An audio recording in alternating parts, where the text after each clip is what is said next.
وتظل الأعين فضاحة أحزاننا مهما ضحكنا، فضاحة سعادتنا مهما حزنا، فضاحة حنيننا مهما قسونا. حين تتعطل لغة الكلام، الموسيقى والبحر عالم ينطق بجمال الشعور. أنت تتمزق لأنك حقيقي، حقيقي جدا في عالم مجبول من الزيف والكذب. نحن الذين يدعون النجاة دوما، ولا أحد يرى كم نحن غارقون. شكرا للجدران، شكرا للجدران التي تسندنا حين لا يسندنا أحد. لم نعد نطمح لشيء أكثر من دائرة سلام صغيرة تؤوينا، لكن كل تجربة تمر بها تعلمك، تنضج فكرك، تبني خبرة لديك، تبصرك بجوانب كانت تخفى عنك، وتختصر عليك مسافات عديدة.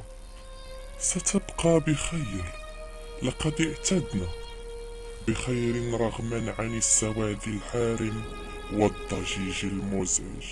إن المرء يشعر بالحيرة مثل شخص لا يعلم وجهته الخفية، ويشعر أيضا بمن توقف عن حبه، وبمن ينتظر منه كلمة واحدة. يبدو هادئا، كأنه متصالح مع الجميع، ولربما كان هذا النوع من السكينة حربا صامتة ضد الكل.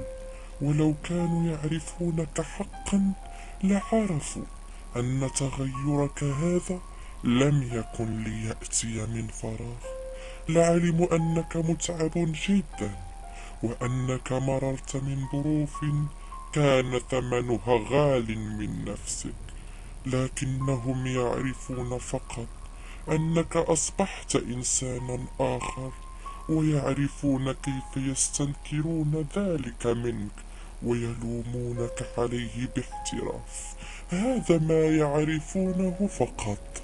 من منا لم يجرب ذلك الشعور القاتل حين تختنق الكلمات في حلق البوح وتتحول إلى سكاكين حادة تمزق حبال الصوت حد الألم، حين تتسلط الحروف في مخارجها فتبدو حنجرتك محنطة وصادئة، حين تشعر برغبة في البكاء فيترسب الدمع في المآقي وينحدر إلى الداخل، إلى هناك حيث يغرق من الوجع. إنه بكاء الروح عليه ونزيف القلب فقداني له.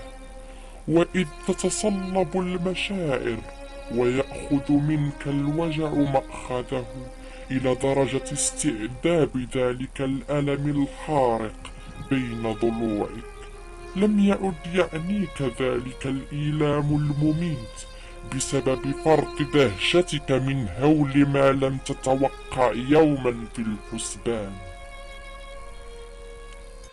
عندما يصبح الرحيل حلما تطوق له النفس للتلاشي بين رماد النسيان، تصيح كقطرة ماء باردة تلاشت بين ذرات رمل ساخن، كقطعة نقدية انفلتت من صرة مثقوبة وغاصت في رمال الصحراء، كقطعة خشبية تتقاذفها أمواج هائجة. إنه شعور أشبه بصراخ طفل أخرس طلبا للنجدة. عندها قد تجثو على ركبتيك تعض أنامل الندم، وأنت تلوح بيديك لتلك الآمال العراض وهي تتلاشى بداخلك رويدا رويدا.